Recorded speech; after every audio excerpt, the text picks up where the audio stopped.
Morning students, आज हम आपके लिए दो तरीके के क्वेश्चन लेके आए हैं। दो तरीके के क्वेश्चन करेंगे। पहले दो क्वेश्चन हैं find the point of discontinuity. जिस पॉइंट पर एक फंक्शन डिसकंटिन्यूअस है वो पॉइंट हमें बताना है। और इफ एनी, अगर है तो, जरूरी नहीं कि डिसकंटिन्यूअस हो सकता है, कंटिन्यूअस भी हो। End of the following function. तो ये दो क्वेश्चन एक तरीके के हो गए। बाकी के जो क्वेश्चन हैं बहुत इंपॉर्टेंट हैं और इस तरीके के क्वेश्चन पेपर में आते रहते हैं। इसमें है फाइंड द वैल्यू ऑफ के की वैल्यू निकालना है, find the value of A and B.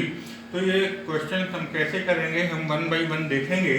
सबसे पहले हम फर्स्ट क्वेश्चन यहाँ पर देखेंगे। तो फर्स्ट क्वेश्चन जब तक मैं नोट कर रहा हूँ।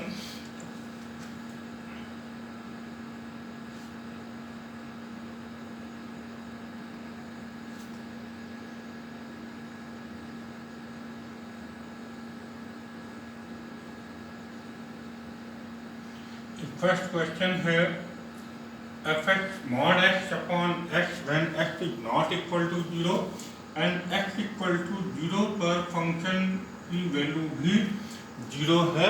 तो यहाँ पर हम x इक्वल टू 0 पर इसकी कंटिन्यूटी चेक करते हैं कि ये x इक्वल टू 0 पर कंटिन्यूअस होगा या डिसकंटिन्यूअस होगा। तो सबसे पहले तो हम यहाँ देखेंगे given that f0 equal to 0 पर फंक्शन की वैल्यू 0 है। और अब हम इसकी लेफ्ट हैंड लिमिट और राइट हैंड लिमिट चेक करेंगे। लेफ्ट हैंड लिमिट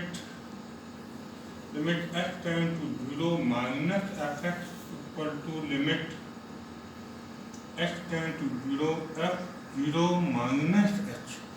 और when x is not equal to 0, उस केस में हम फंक्शन ये mod x अपॉन x लेने वाले हैं। ये हो जाएगा लिमिट h टेंड टू 0। इसमें जहाँ जहाँ x है उसकी जगह हम 0 माइनस h लिख देंगे। तो हो जाएगा mod 0 minus h upon 0 minus h equal to limit h tend to 0। ये मॉड के अंदर माइनस h हो जाएगा तो ये प्लस का h होगा। h अपॉन माइनस h से h कट जाएगा।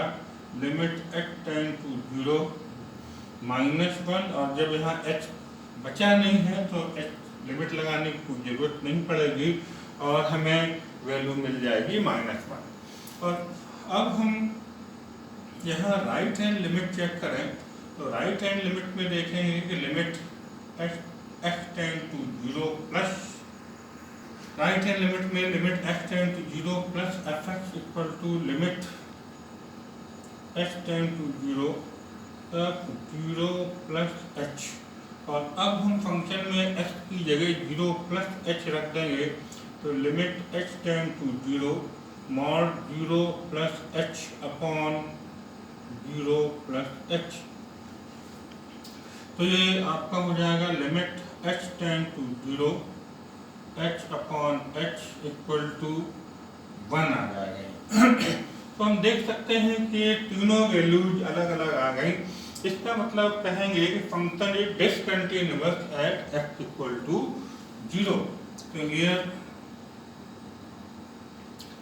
Limit h tend to 0 minus fx is not equal to limit h tend to 0 plus fx and it is also not equal to f0. Hence function is discontinuous at x equal to 0। इसका मतलब ये हुआ, ये जो discontinuity का point पूछा था, find the point of discontinuity, that is at x equal to 0 the function will be discontinuous. ये पॉइंट ऑफ डिसकंटिन्यूटी आपका निकला है। हम क्वेश्चन नंबर सेकंड की बात करेंगे। यहाँ पर फंक्शन है x power 10 minus 1 when x is less than or equal to 1 and function is x square when x is greater than 1। हम आपको पहले भी बोल चुके हैं कि जब भी हम कंटिन्यूटी चेक करेंगे तो जो इक्वल टू जहाँ पर होगा जिस पॉइंट पे वहाँ पर फंक्शन की कंटिन्यूटी चेक करेंगे हम, तो यहाँ x इक्वल टू 1 पर फंक्शन की कंटिन्यूटी चेक करें, x इक्वल टू 1 पर फंक्शन क्या होगा, at x equal to 1 f1 equal to हमारे पास हो जाएगा 1 to the power 10 minus 1 that is 1 minus 1 equal to 0। Left hand limit अगर हम लेके चलें चेक करें तो limit f tend to 1 minus f equal to limit h tend to 0 f1 minus h।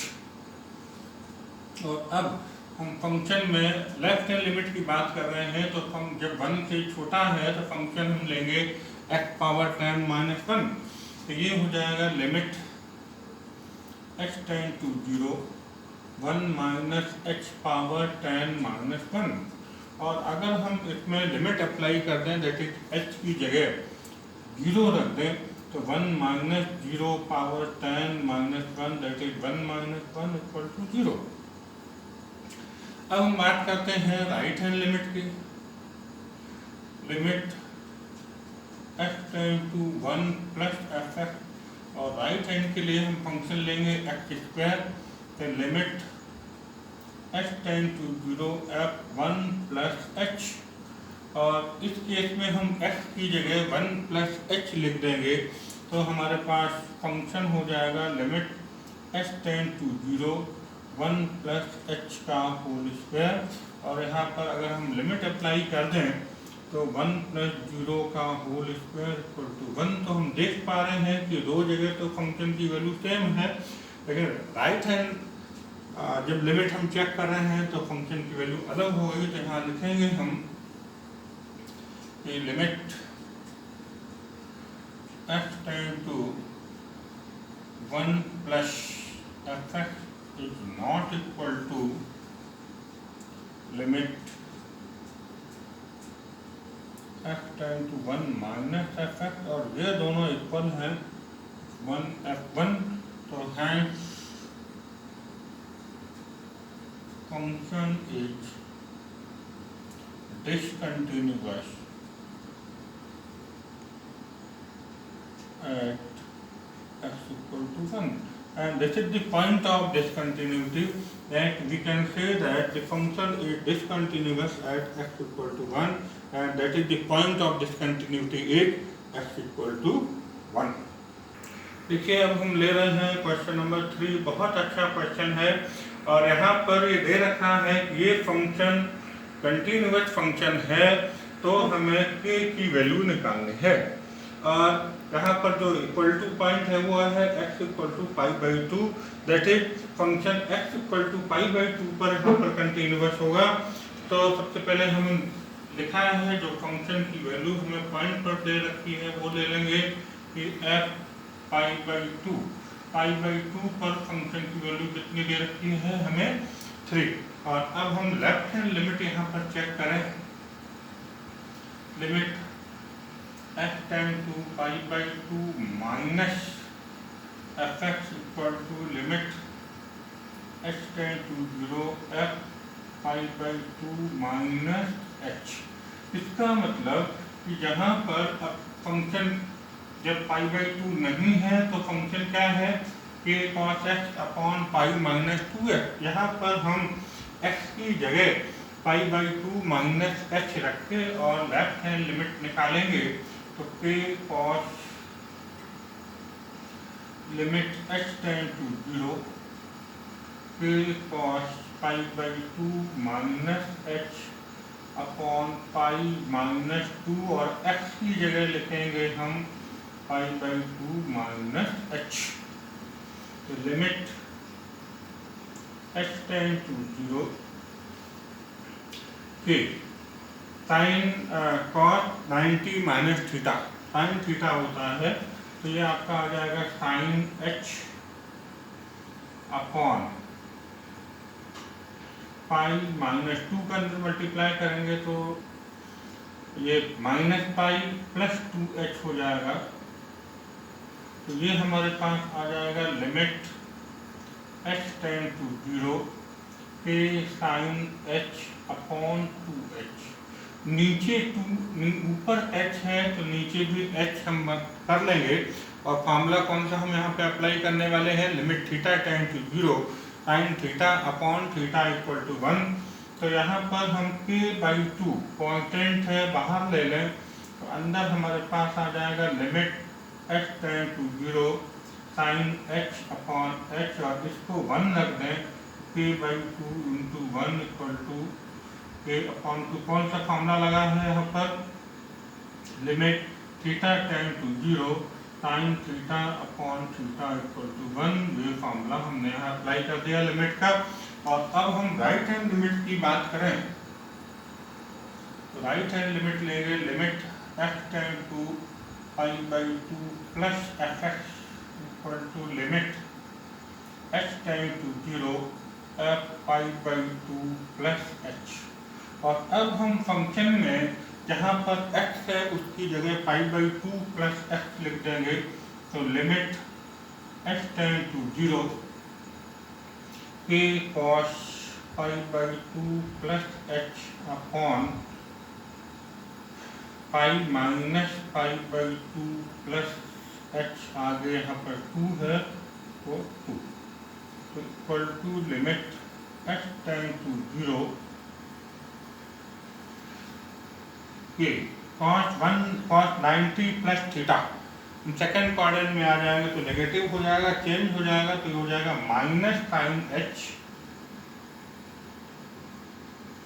Upon, नीचे हम 2 से मल्टीप्लाई कर देते हैं तो माइनस पाई माइनस 2h, पाई से पाई कैंसिल हो जाएगा, और minus limit h tend to 0 minus के sine h upon minus 2h, minus minus cancel, k upon 2 constant हमने बाहर कर लिया, तो अंदर आ जाएगा limit h tend to 0 sine h upon h, और इसी फॉर्मूले से साइन थीटा अपॉन थीटा 1 होता है, तो हो जाएगा k upon 2 into 1 equal to k upon 2। जैसे यहाँ पर हम देख पा रहे हैं कि लेफ्ट हैंड लिमिट और राइट हैंड लिमिट इक्वल निकल आया है, फंक्शन हमें ऑलरेडी कंटिन्यूअस दे रखा है, तो given that function is continuous, अगर फंक्शन कंटिन्यूअस है तो तीनों वैल्यू पॉइंट पर लेफ्ट हैंड लिमिट और राइट हैंड लिमिट तीनों इक्वल होंगी, तो देयरफॉर हम कह पाएंगे कि k/2 equal to k/2 equal to 3, and this implies k/2 equal to 3 and this implies k equal to 6। ये हमारी वैल्यू आ गई। बहुत अच्छा क्वेश्चन है, और इस तरीके से हम k की वैल्यू यहाँ पे निकाल पाएंगे, k दिया हो, लैम्डा दिया हो, कुछ भी दिया हो। बच्चों क्वेश्चन नंबर 4 इम्पोर्टेंट क्वेश्चन है, CBSE में 2 बार पूछा जा चुका है। यहाँ पर फंक्शन दिया है और हमें दे रखा है कि x इक्वल टू 1 पर ये फंक्शन कंटिन्यूअस है, तो हमें a एंड b की वैल्यूज निकालना है। तो x इक्वल टू 1 पर हमें फंक्शन की वैल्यू 11 दे रखी है।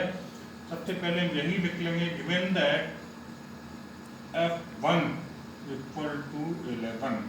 इसकी अगर हम लेफ्ट हैंड लिमिट की बात करें तो limit f tend to 1 minus fx equal to limit h tend to 0 f1 minus h, और 1 के लेफ्ट साइड के लिए फंक्शन हमारे पास है 5ax माइनस 2b। इसका मतलब ये इस फंक्शन में x की जगह 1 माइनस h रख देंगे, तो ये फंक्शन होगा limit h tend to 0 5a1 minus h minus 2b। यहाँ पर अगर हम लिमिट अप्लाई कर दें, दैट इज h की जगह हम 0 रख दें, तो ये हमारे पास हो जाएगा 5a1 minus 0 minus 2b, that is 5a minus 2b।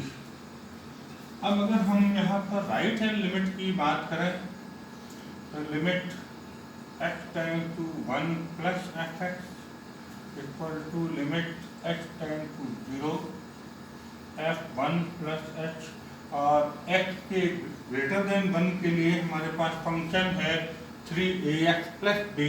तो यहाँ पर हम x की वैल्यू रख देंगे 1 प्लस एच, तो 3a into 1 plus H plus b।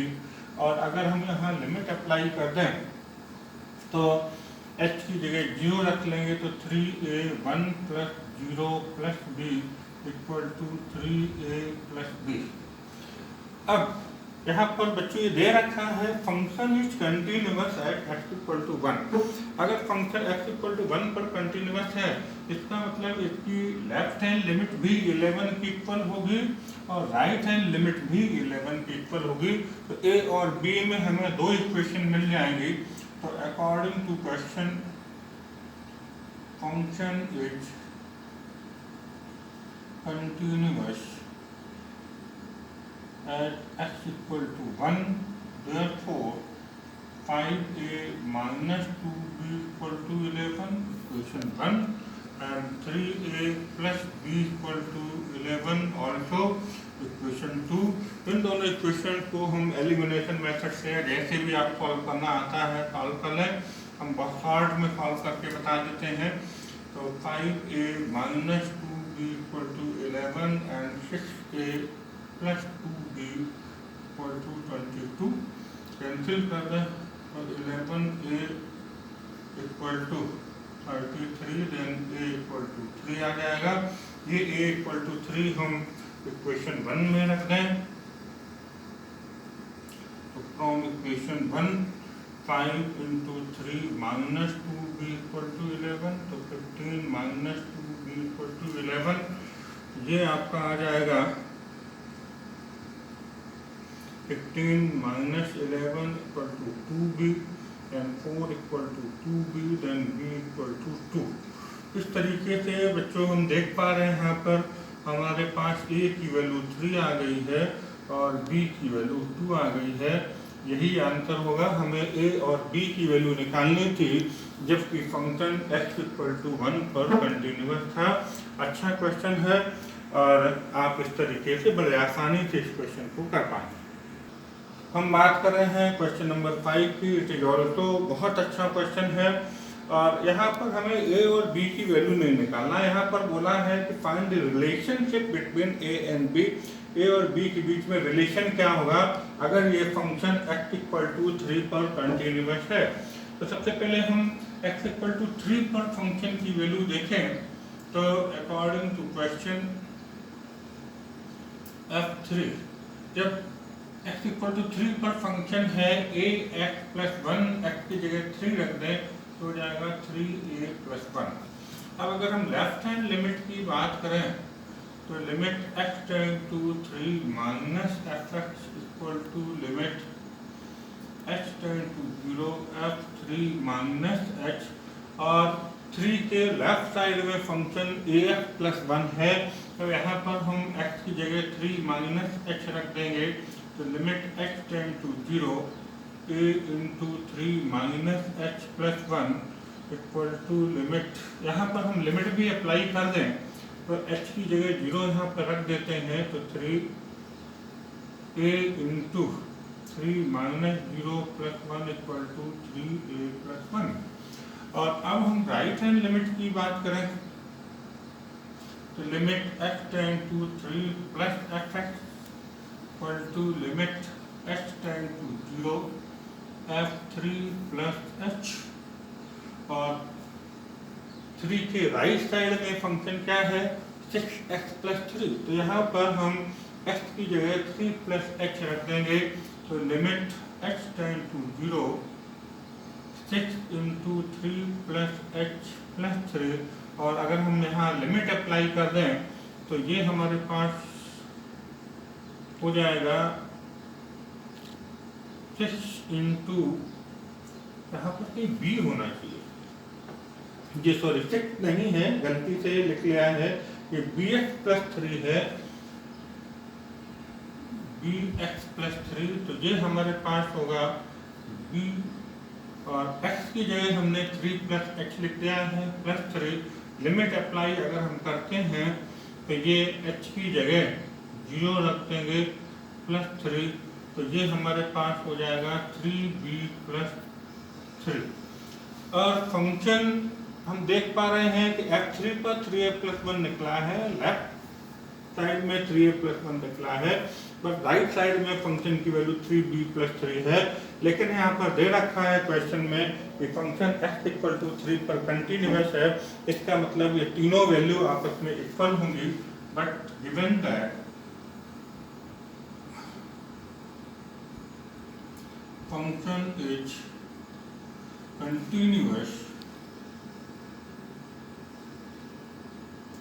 Eight x equal to 3, तो हम ये वैल्यूज इक्वल कर पाएंगे। यहाँ पर हम ये यूँ लिख सकते हैं f3 equal to limit x tend to 3 minus fx equal to limit x tend to 3 plus fx, तो 3a प्लस देयरफॉर यहाँ से कहते हैं this imply 3a plus 1 equal to हो जाएगा 3b plus 3k, and this implies 3a minus 3b equal to 3 minus 1, and जो relation आएगा वो आ जाएगा 3a minus 3b equal to 2।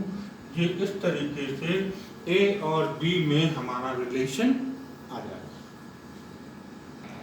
Question number 6 पर हम आ गए हैं, और क्वेश्चन नंबर 6 भी अच्छा क्वेश्चन है, इम्पॉर्टेंट क्वेश्चन है, एनसीईआरटी और क्वेश्चन है और सीबीएसई 2011 में पूछा जा चुका है। यहाँ पर भी हमें ए और बी की वैल्यू निकालनी है। तो अगर यहाँ पर हम इसको दो पार्ट में क्वेश्चन को करेंगे, x इक्वल टू 2 पर एक बार फंक्शन की कंटिन्यूटी देखेंगे और एक बार x इक्वल टू 10 पर देखेंगे। इक्वल टू के साइन यहाँ पर हमें दो बार लगेंगे। तो at x equal to 2 f2 की वैल्यू कितनी है 5। अब हम 2 के लेफ्ट साइड में और 2 के राइट साइड में कंटिन्यूटी देखते हैं। तो लेफ्ट हैंड लिमिट अगर हम देखें तो limit x tend to 2 minus fx equal to limit x tend to 2 h tend to 0 f2 minus h2 के लेफ्ट साइड में फंक्शन की वैल्यू 5 है, ये डायरेक्ट 5 लिख जाएगी, और 5 अगर लिख जाएगी तो लिमिट की कोई ज़रूरत नहीं रह जाती है, तो ये भी 5 निकल आएगा। और अगर हम राइट हैंड लिमिट की बात करें तो limit x tend to 2 plus fx equal to limit x tend to 0 f2 plus h equal to limit x tend to 0। 2 के राइट साइड में जो फंक्शन की वैल्यू है वो है ax प्लस b, तो a और x की जगह हम 2 प्लस h रख देंगे प्लस b, और अब हम अगर लिमिट अप्लाई करते हैं h की जगह 0 रखते हैं तो ये हमारे पास आ जाएगा 2a plus b। But fx is continuous at x equal to 2, therefore ये तीनों वैल्यू आपस में इक्वल होंगी। तो यहाँ से रिजल्ट जो हमें मिलेगा वो मिलेगा 2a plus b equal to 5, और ये हो जाएगी इक्वेशन 1। और अब हम बात करेंगे x इक्वल टू 10 के लिए। तो at x equal to 10, x equal to 10 के लिए बात करें तो f10 पर वैल्यू कितनी है इसकी फंक्शन की 21। लेफ्ट हैंड लिमिट के लिए बात करें तो limit x tend to 10 minus fx equal to limit h tend to 0 f10 minus h। 10 के लेफ्ट साइड में फंक्शन की वैल्यू है ax प्लस b, तो यहाँ पर हम लिखते हैं limit h tend to 0 a, और x की जगह लिख देंगे 10 माइनस h प्लस b। और यहाँ पर अगर हम लिमिट अप्लाई कर दें, मतलब h की जगह 0 रख दें, तो ये हमारे पास हो जाएगा 10a प्लस b। हम बात करें राइट हैंड लिमिट की, तो limit x tend to 10 plus fx equal to limit h tend to 0 f10 plus h equal to limit h tend to 0। और 10 के राइट साइड में फंक्शन की वैल्यू 21 ही है, तो 21 लिमिट अप्लाई करने का कोई मतलब नहीं है, फंक्शन 21 बना रहेगा। बट यहाँ पर फिर से हम बोलेंगे but f is continuous at x equal to 10, तो देयरफॉर हमें वैल्यू मिलेगी 10a plus b equal to 21 के इक्वल, ये हो गई इक्वेशन 2।